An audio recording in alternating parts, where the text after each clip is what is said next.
What's up? Welcome to the YouTube channel. Welcome to Matt Black XP. This is gonna be a fun time, man. So a couple things that I kind of wanted to get into. I feel like the Steam Deck has been honestly monumental, right? The past 2 years. The crazy thing though is that I didn't get into the Steam Deck until just recently. I want to say it's been less than a month that I've had the Steam Deck. So there's a lot to talk about. We're gonna go ahead right into it and just kind of talk about my experience these past couple weeks with the Steam Deck. I mean, I started off with 2 games because I had 2 games on Steam. Fun fact, like I used to wish that I could play PC games. I actually thought that I would be able to play PC games back in like 2019 on my old MacBook, and I had bought these games and I'm like logging into Steam, and then I go into Steam and it's like only Windows. And I'm like, wait, what do you mean only Windows? I bought the game. I didn't know that it could only run on certain operating systems. So then I was kind of pissed and I'm like, dude, I bought this game. I mean, I technically, because Steam is awesome, I didn't know that back then. I could have just returned the game, but I was so stubborn that I was like, I'm gonna figure out a way to get Windows on my MacBook. So I actually ended up getting Windows on my MacBook in this very bootleg, oh my gosh, like the most raggedy type of way. And I would have to always reboot into Windows and then reboot back into Mac OS. It was a whole thing. But anyways, I digress. I started off, playing video games. I started off with those 2 games on Steam. I digress to that. And those 2 games on Steam were Fallout New Vegas and Fallout 3. I love the Fallout series. That's probably the best games, some of the best games, should I say, that I've ever played growing up. I have so many fond memories of me on the PlayStation 3 playing Fallout New Vegas alongside with World at War, Call of Duty World at War, and a whole bunch of other stuff. And yeah, it was, good times. Anyways, I'm here to talk about this thing because this Steam Deck right here it changed everything for me in regards to how I look at gaming, how I look at the gaming stores and those who actually run like the specifics, like, PlayStation has their own exclusives, Xbox, not really.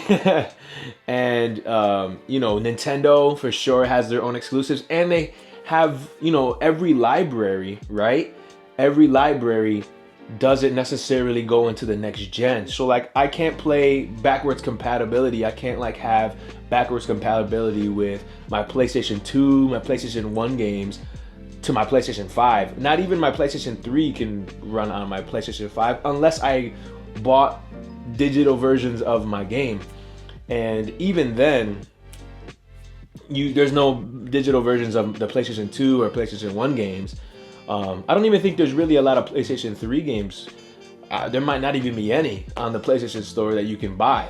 But I know that there's PlayStation 4 and there's PlayStation 5, and those are, that's great that it's backwards compatible, but I'm just thinking longevity-wise, like Steam is such an incredible store where you can buy games from 2010 and before or whatever, and you can still play those games in 2030.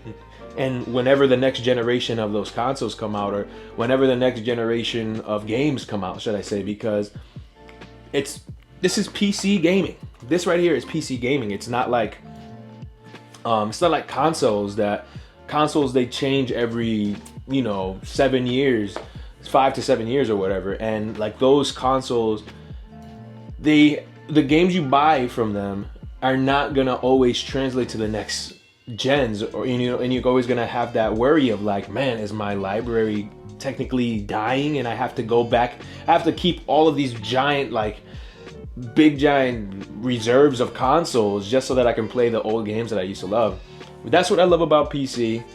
I'm rambling, but man, I'm very passionate about it because like this allows me to basically buy games on my library, and then I know that no matter what system comes out next, every single game that I purchased will be available for me to play once I'm, gonna get rid of this one.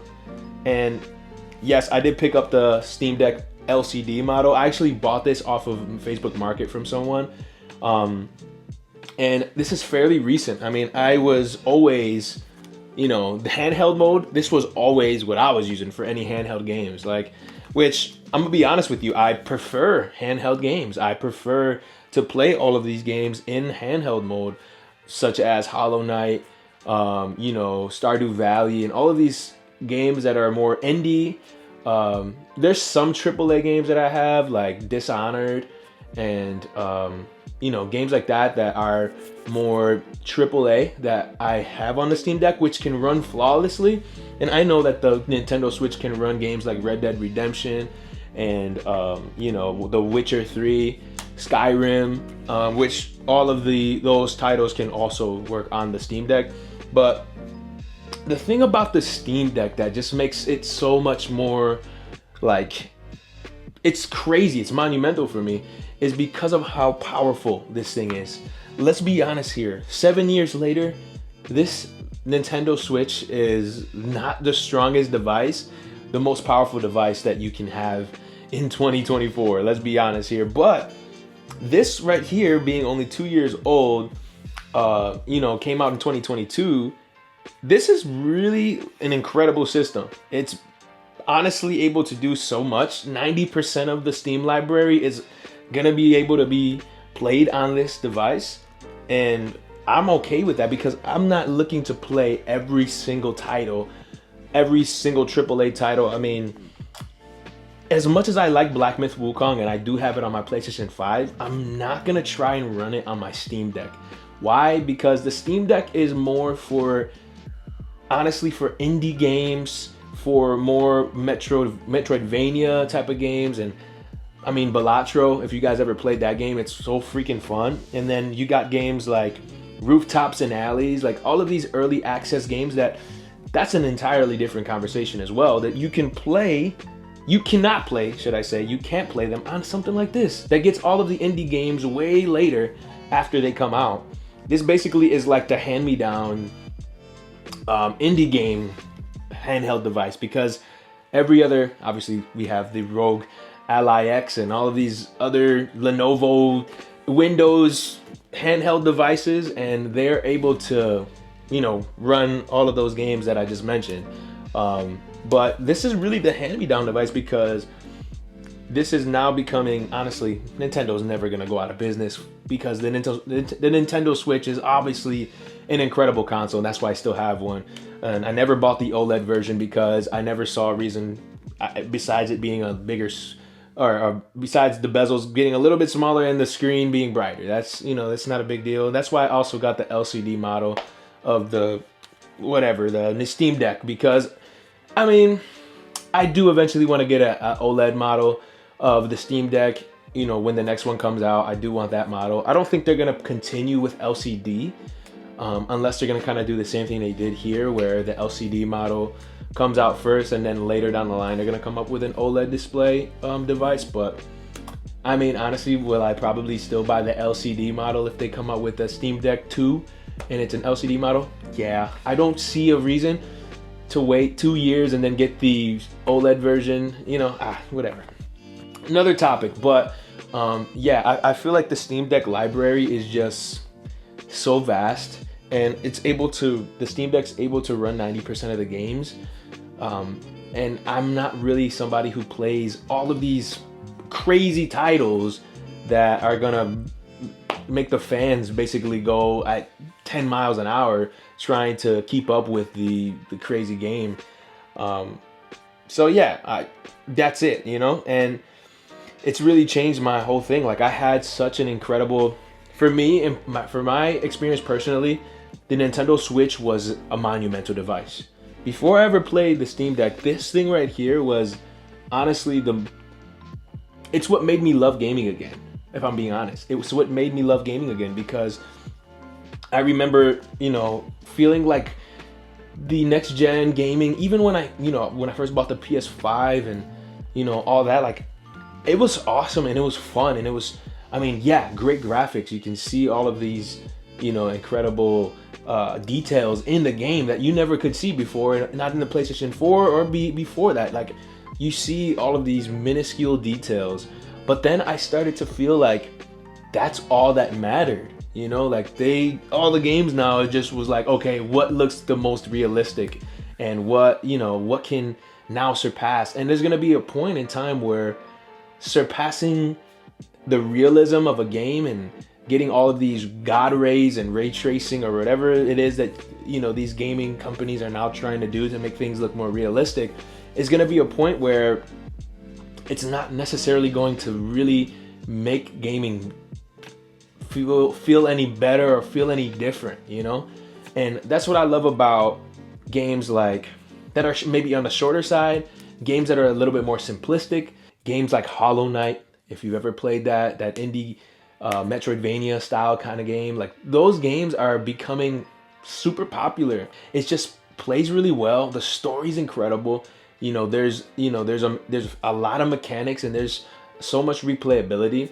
And I feel like, honestly, like if they were to take those types of games and just kind of put them alongside even the most AAA recent games, they're gonna be like, I mean, yeah, that game looks awesome, but this game is more fun. I don't know.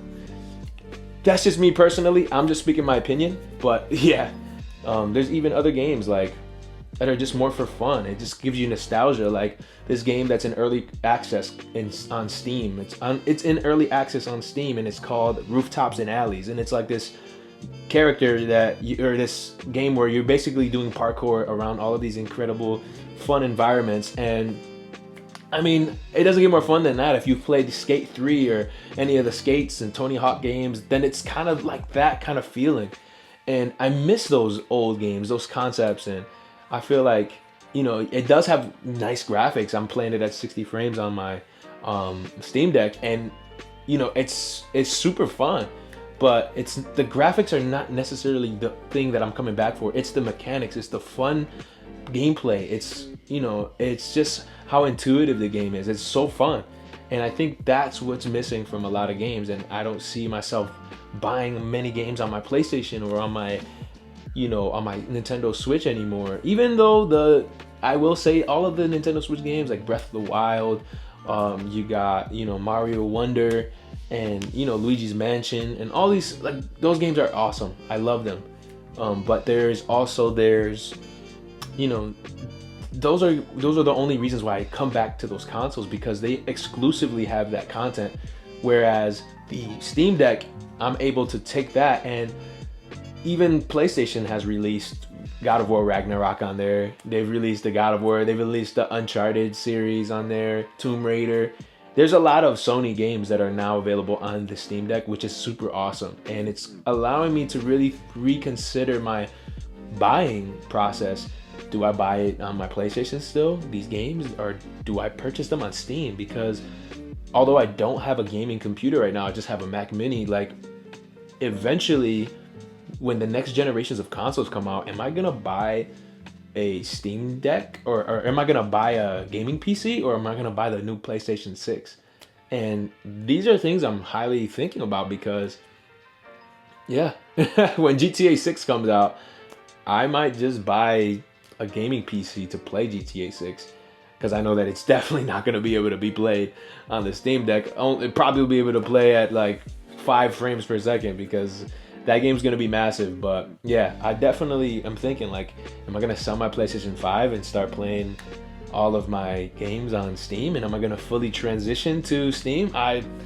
These are questions that I'm still navigating and thinking of, but as an enthusiast of gaming and somebody who truly loves to play games, pass my time, and to dive into new stories and to do things like that, I'm considering like, should I switch to Steam? I don't know.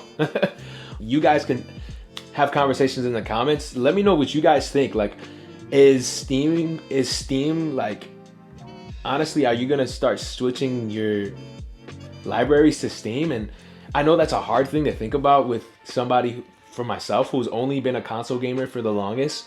switching to Steam is probably super scary for a lot of us who have our libraries attached to all of these different ecosystems like Nintendo and Xbox and PlayStation. I mean, it's tough when you think about it, like, man, do I want to switch everything to this one place? But when I think about it, Steam also has an incredible service where you can have a game, play it for 2 hours, or you can even have it for 14 days, and then if you decide you don't like it, then you can just return it, and there's never a fuss about it. I've returned maybe 3 games and I've always gotten a refund. So it's not the same with these PlayStations people. Like, I talked to them and it was like a whole process. I had to go on a phone call and like I had to tell them something so that way they could allow me to get my refund. It's not, that's just how it is. So but yeah, anyways, let me know what you guys think in the comments about what we said today, or what was said today, and hope to see you guys on the next video. Thank you. Subscribe to Matt Black XP. Let's get it popping. I'll see you guys in the next video. Peace.